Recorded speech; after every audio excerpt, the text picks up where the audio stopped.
Shalom a todos, bienvenidos a Somos Noágidas. Mi nombre es Israel Meiri y en esta oportunidad vamos a compartir con ustedes acerca de la fiesta de Pesaj. Esta fiesta, muy conocida en la historia de la Biblia, la salida de Egipto y la celebración de aquella comida especial que el pueblo de Israel celebra, en la cual se narra la salida de Egipto, en lo que se llama el Seder de Pesaj, que se traduce como el orden de aquella cena de la noche de Pesaj. Es muy conocido ampliamente por la mayoría de tanto cristianos, tanto judíos, conocen que existe la Pascua. Y en esta oportunidad nosotros vamos a compartir con ustedes las enseñanzas que nos trae la fiesta de Pesaj, qué hay detrás de toda la historia, qué nos puede enseñar a nosotros, ya que si fue escrita esta historia en la Torá, es porque trae una enseñanza global, tanto para judíos como para gentiles, para Benei Noach, para toda la humanidad, hay una enseñanza detrás.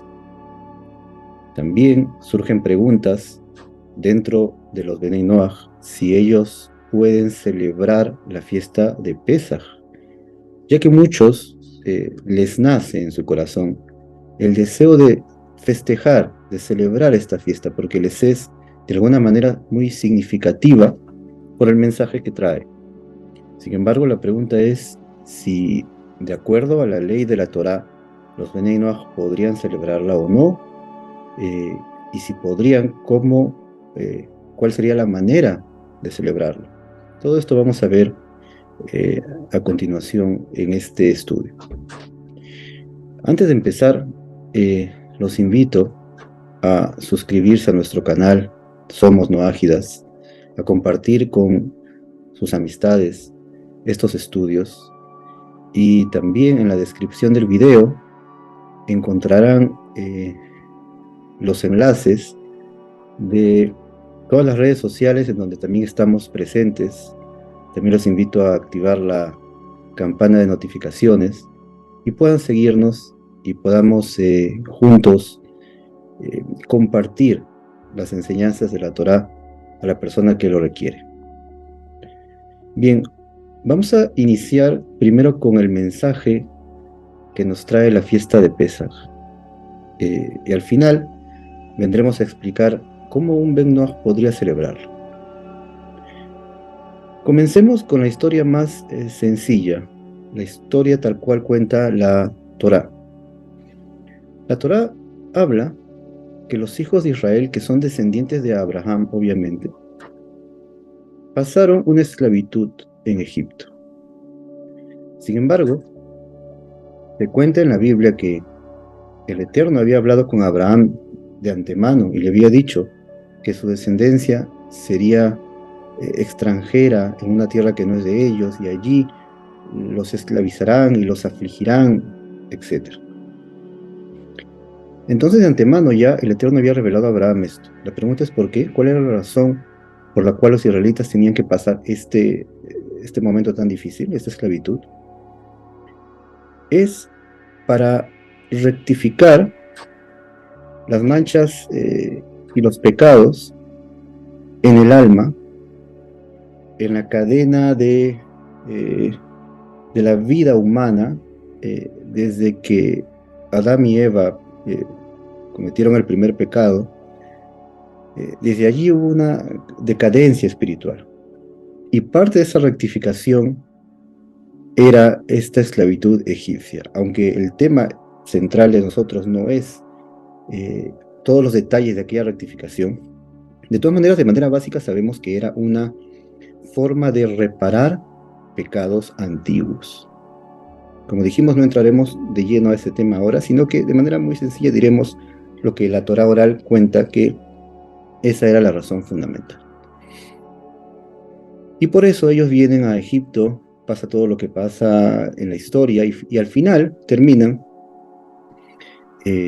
con esa esclavitud egipcia.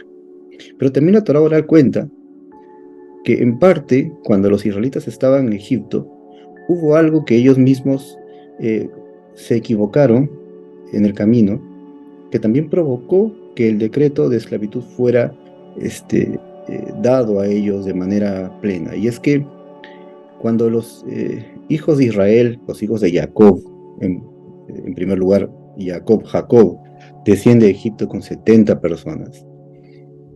Ellos tenían claro la fe de un solo creador, el Dios que se reveló a Abraham, y ellos servían y obedecían los 7 preceptos entregados a Noé, los 7 preceptos de Noaj.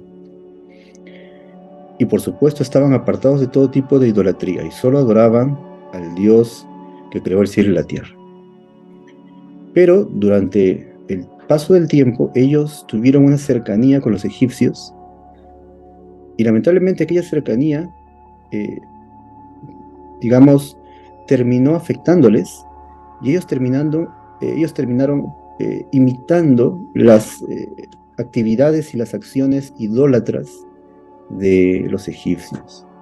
Debido a que ellos hicieron esto, esto también provocó desde el cielo que el decreto sea cumplido, también muy aparte de lo que se le había dicho a Abraham.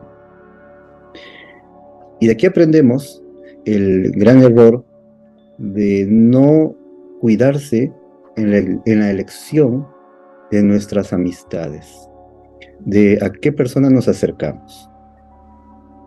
Porque los israelitas en esa época todavía no eran esclavos, cuando recién descendieron a Egipto, vivían en Goshen, y no había esclavitud, pero la transmisión oral es la que cuenta que ellos se acercaron a los egipcios, tuvieron amistad, cercanía y a la vez comenzaron a aprender las prácticas idolátricas de los egipcios. Y esto provocó que al final los egipcios tuvieran la idea de esclavizarlos. Entonces, esto nos enseña a nosotros a cuidarnos de qué amigos escogemos, a quién nos acercamos, porque seremos influenciados por la persona a la cual nosotros nos acercamos y entablamos una amistad. Por ello debemos buscar buenas amistades y obviamente alejarnos de amistades que nos llevarían hacia caminos pecaminosos, como pasó con los israelitas con el tema de la idolatría. Entonces vemos hasta aquí 2 cosas. En primer lugar, el cuidado de qué amistades escogemos. Y en segundo lugar, que la esclavitud de los israelitas tenía un propósito, que era la reparación de pecados antiguos. Y esto también es un tema muy amplio en sí, pero de manera resumida diremos que hay veces que la persona pasa sufrimientos en la vida y la razón es para reparar cosas y pecados y manchas del alma del pasado. Hay una razón por la cual la persona pasa sufrimientos, aunque esto es muy difícil de entender. Obviamente, en el momento que la persona sufre, no tiene la tranquilidad para entender por qué sufre, pero siempre hay razón que va más allá de nuestro entendimiento. Esto es lo que podemos ver hasta aquí. Sin embargo, también dentro de la historia vemos que los egipcios tuvieron el deseo de esclavizar a los israelitas por un deseo de obtener poder. Y a la vez, la misma Torá lo cuenta, que fueron tiranos con su dominio sobre los hebreos. Principalmente el faraón, quien buscaba poder, fue muy tirano con ellos y los afligieron con sus cargas, como está escrito en la Torá. Nosotros conocemos esta historia de manera ya casi completa. Y muchos de los que tienen fe en el Eterno se saben de memoria esta historia, pero no prestamos atención en tener cuidado de no caer nosotros en la actitud del faraón y de los egipcios, es decir, en la tiranía y en el deseo de poder. Y esto se manifiesta, esto lamentablemente existe en el ser humano y se manifiesta en muchos ámbitos de nuestra vida, desde los ámbitos más pequeños hasta los más altos. La persona que a veces, mejor dicho, la persona que recibe un cargo, un poder, ya sea en su trabajo, ya sea en cualquier ámbito de la vida, a veces se deja engañar por el orgullo, por la soberbia, y esto lo lleva también a la tiranía. Las personas que son jefes en los trabajos, las personas que tienen un cargo, las personas que tienen cierta autoridad, incluso tienen fe en el Eterno, incluso conocen la Torá, pero muchas veces no se cuidan de esto. de no llegar a ser tiranos como el faraón.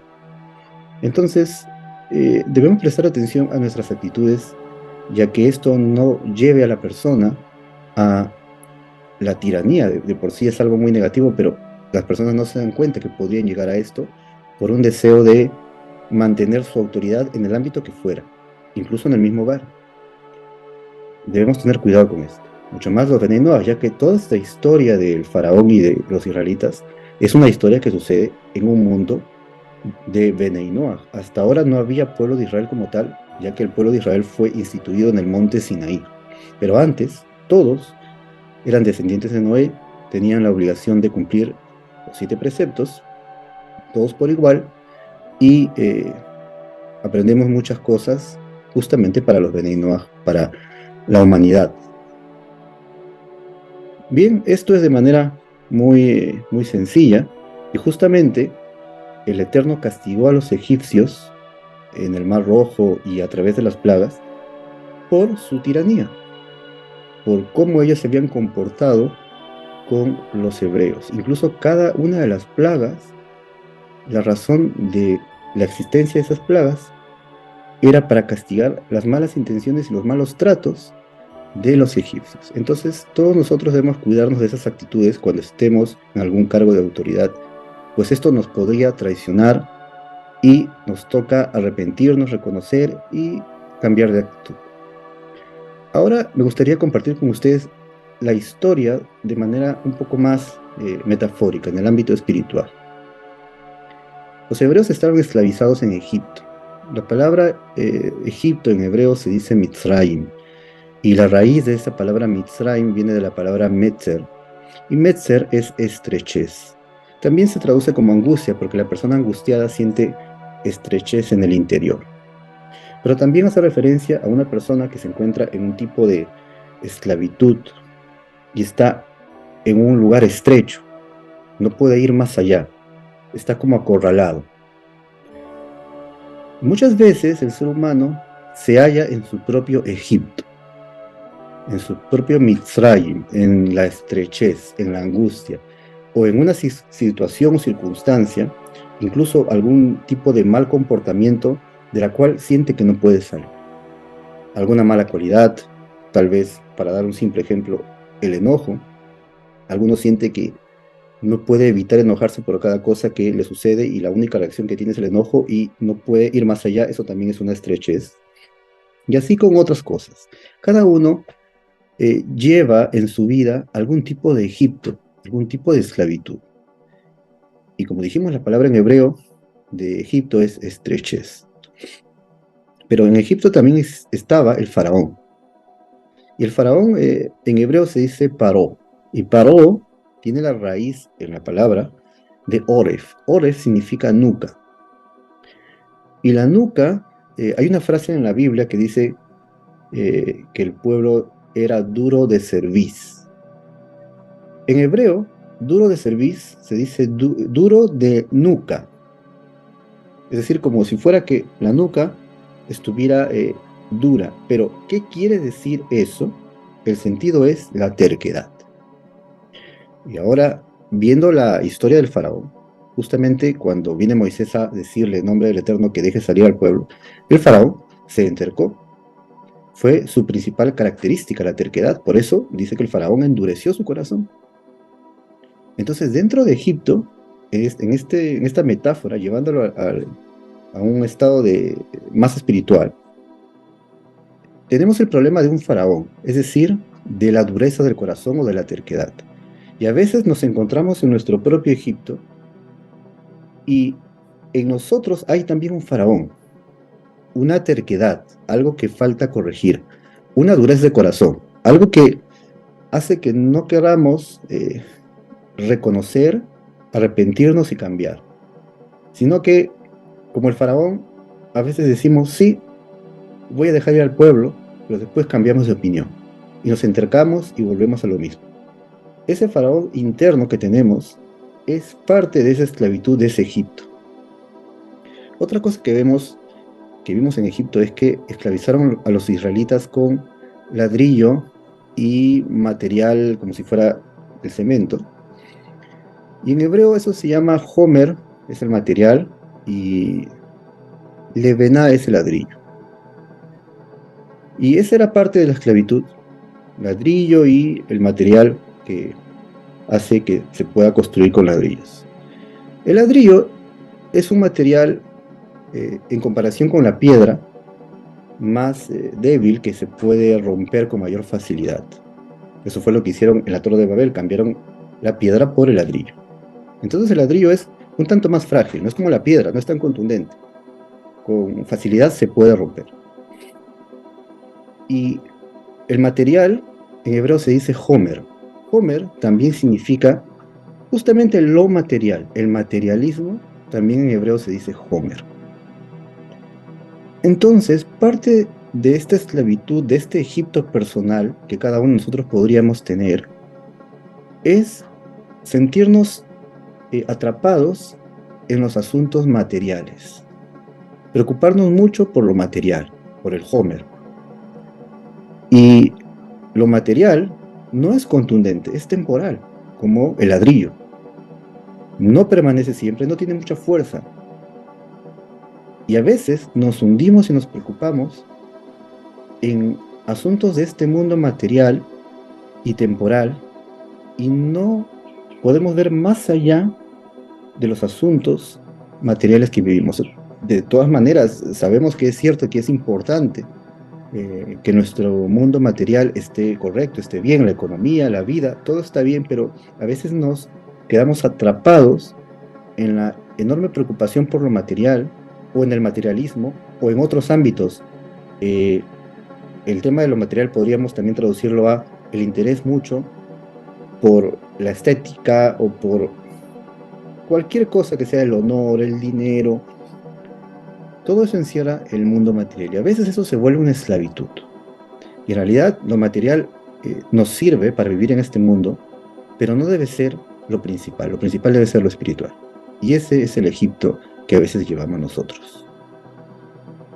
Para salir de Egipto, cuenta la historia allí en Éxodo, que los hijos de Israel clamaron al Eterno. Entonces la plegaria es una razón para, digamos, es un arma y es un medio para salir de nuestro propio Egipto. Necesitamos recordar la plegaria. La persona no puede vivir sin hacer sus oraciones, sus plegarias al Eterno. Toda persona, judíos y gentiles, deben orar, deben hacer plegarias al Eterno, deben comunicarse y hablar al Eterno y pedirle su ayuda. La plegaria debe ser con humildad y debe ser constante, debe ser todos los días. Eso es una de las cosas que ayudó al pueblo de Israel para salir de Egipto. Pero la segunda, de por sí hay muchas, pero una de ellas muy interesante es que Moisés, en nombre del Eterno, les dice a los israelitas que deben tomar un cordero, como en la historia de Pascua, de Pesaj, sacrificarlo y la sangre que esté en los dinteles, como ya sabemos. El cordero, en aquella época, era la deidad egipcia. Era uno de los ídolos principales de Egipto, según nos cuenta la transmisión oral. Ellos tenían que sacrificarlo. Es decir, que si en ellos había algún tipo de idolatría, al sacrificar a este cordero ellos estaban renunciando a si es que existía en su interior algún tipo de idolatría. Y a la vez era algo un tanto difícil de hacer, porque sacrificar corderos delante de los egipcios era también algo riesgoso, pero ellos lo hicieron. Ellos se esforzaron en hacer algo difícil en muchos sentidos. Y hasta que no sacrificaron ese cordero, no salieron de Egipto. Después que hicieron el sacrificio de Pesaj, vino la plaga de los primogénitos y salieron de Egipto.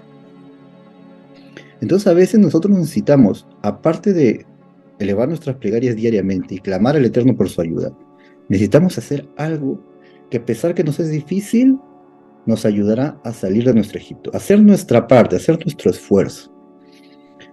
Porque no todo lo vamos a dejar para que venga como milagro del cielo. Necesitamos hacer nuestra parte. Y eso es un principio espiritual. Y finalmente, quien fue la persona que dijo, está bien, hasta aquí nomás, salgan de Egipto, fue el faraón. El faraón se rindió y salieron de Egipto. Así también nosotros tenemos que lograr quitar a ese faraón que se enterca someterlo en nosotros, reconocer y salir de nuestro propio Egipto y andar en los caminos correctos del Eterno. Y así el pueblo de Israel salió de Egipto, y así nosotros podemos salir de nuestro propio Egipto, mucho más en esta época de la fiesta de Pesaj. Bien, es un poco el mensaje que quería compartir con ustedes. A continuación, vamos a hablar un poco, en resumen, sobre si los Bnei Noach pueden celebrar la fiesta de Pesaj o no. Nosotros daremos un estudio más profundo sobre el tema de si los Bnei Noach pueden observar algunos mandamientos judíos o no. Eso es un tema muy amplio y no es momento de tratarlo aquí. Pero lo que diremos de manera muy resumida y muy simple es que las fiestas son un mandato para el pueblo de Israel. Por tanto, los Bnei Noach no tienen el mandamiento de cumplir la fiesta de Pesaj. No es un mandato para ellos. Bien, la pregunta es, a pesar que no es un mandato, los Bnei Noach, si desean celebrar Pesaj, ¿lo pueden hacer? Entonces, según la transmisión oral, según la ley judía, según la halajá, que sería la ley de la Torá, no hay ninguna prohibición si los Bnei Noach desean, por ejemplo, durante la fiesta de Pascua, de Pesaj, no consumir levadura. Si ellos desean esos días, son principalmente 8 días fuera de Israel, si ellos desean no consumir levadura, tienen la libertad de no consumirlo. Si ellos desean, si los Bnei Noach desean sentarse en la noche de Pesaj y leer la Haggadah de Pesaj, para esto yo me estoy dirigiendo a un público que ya conoce qué es la Haggadah de Pesaj. La Haggadah de Pesaj es un libro donde cuenta la salida de Egipto, pero también hay un orden de cómo contar esa salida, y a la vez hay elementos que se consumen en esa mesa, como el vino, las hierbas amargas, el pan sin levadura, que en hebreo se dice matzah. Todo eso viene en un orden establecido que se llama Haggadah de Pesaj. La pregunta es si ellos pueden realizarlo o no.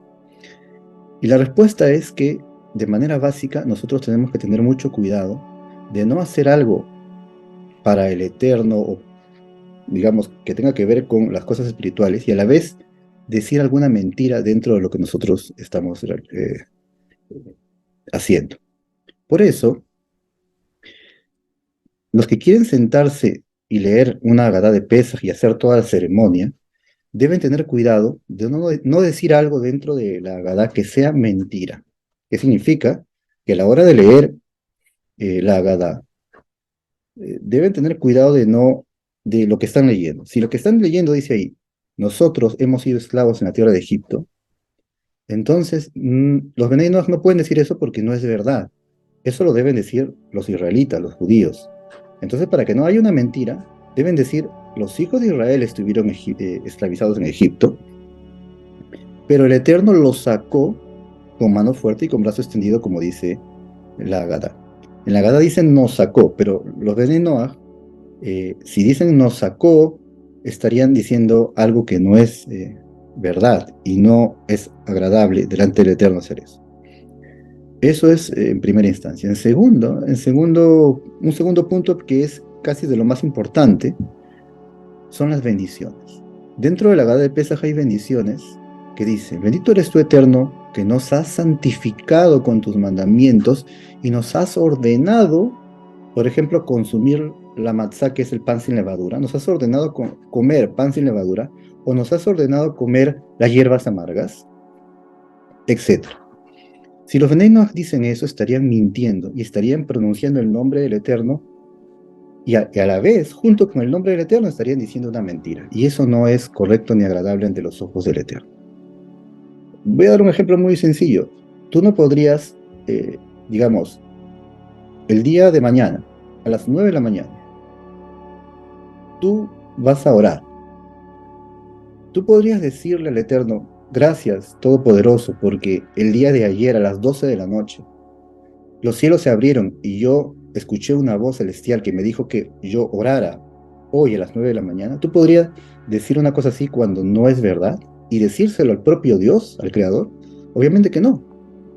De la misma manera, cuando en la Haggadah de Pesaj, en el texto, diga, bendito eres tú que nos has santificado con tus preceptos y nos has ordenado hacer esto y esto, y lo dices, entonces estarías diciendo una mentira junto con el nombre del Eterno, y eso es algo incorrecto. Por tanto, esas bendiciones no se deben decir, se deben omitir.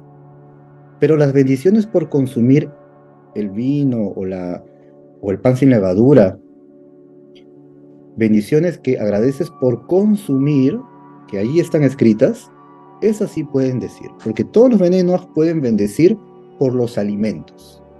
Hay bendiciones específicas para comer determinados tipos de alimentos. Y eso sí se puede decir. Quienes tengan preguntas pueden, para más detalles, porque esto requiere, seguramente para cada uno hay preguntas al respecto, pueden enviarlas eh, en nuestros enlaces o también en este video.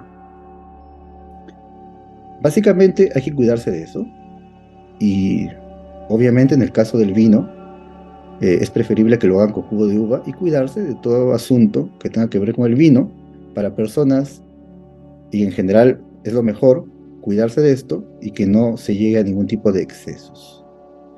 Pero recordando que los Bnei Noaj no tienen la obligación de hacerlo. Si lo quieren hacer, lo harían de forma voluntaria. Pero si lo hace de forma voluntaria, que sea según la ley divina y que no lleguemos a algo incorrecto. Eso es lo mejor que se puede hacer. Bueno, hasta aquí llegamos con este breve estudio y esta breve reflexión. De nuevo, los invitamos a suscribirse a nuestro canal Somos Noágidas, a activar la campana de notificaciones, a compartir con sus amigos y encontrarán también en la descripción de este video enlaces en donde también tenemos presencia. Ha sido un gusto estar con ustedes. Mi nombre es Israel Meiri y nos encontraremos, Bezrat Hashem, en las siguientes festividades compartiendo cómo los Bnei Noach podrían celebrar cada una de las festividades. Y lo más importante de todo es el mensaje que nos da la salida de Egipto y que sea la voluntad del Eterno nos permita salir a cada uno de nosotros de nuestro propio Egipto. Muchas verajot a todos. Shalom.